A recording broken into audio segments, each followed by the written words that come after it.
जइबा का?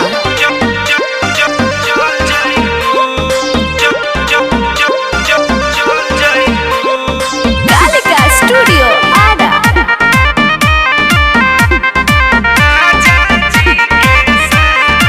लागता आज हटे अंतिम मिलन हो, काल्हे से हो जाइबू दोसरा के धन हो। ना हो हदे लागता आज हटे अंतिम मिलन हो, काल्हे से हो जाइबू दोसरा के धन हो।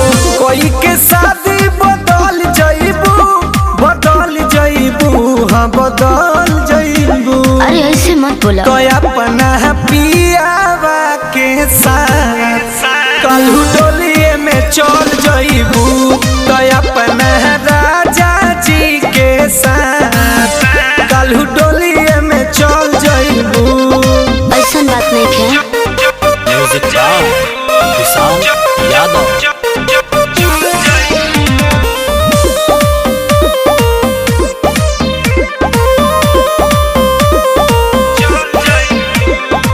सोचले न रही कि देबू तू धोखा, गइलू बदल तू मिलते हो मौका। ना हो ऐसे मत कह।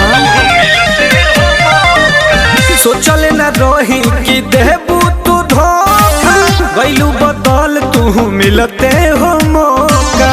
प्यार हमर भूलबू त गल जाइबू एहो गल जाइबू। अच्छा कि अपना पियावा के साथ कलहू डोलिए में चल जाइबू।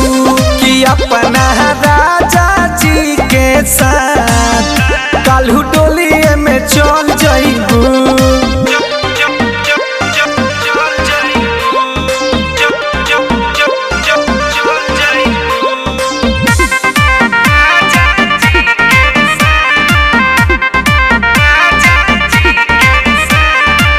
गंगा सागर से तू मंगिया भरइबू, ओहिर विजेंदर के घरे तू जइबू।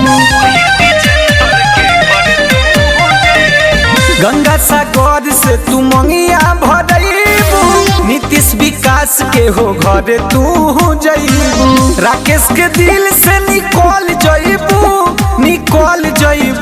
हाँ निकल जइबू। कि अपना सैया जी के साथ कलहू डोलिए में चल जाइबू। कि अपना राजा जी के साथ कलहू डोलिए में चल जाइबू। ऐसे मत बोला। ई का कहता रहो?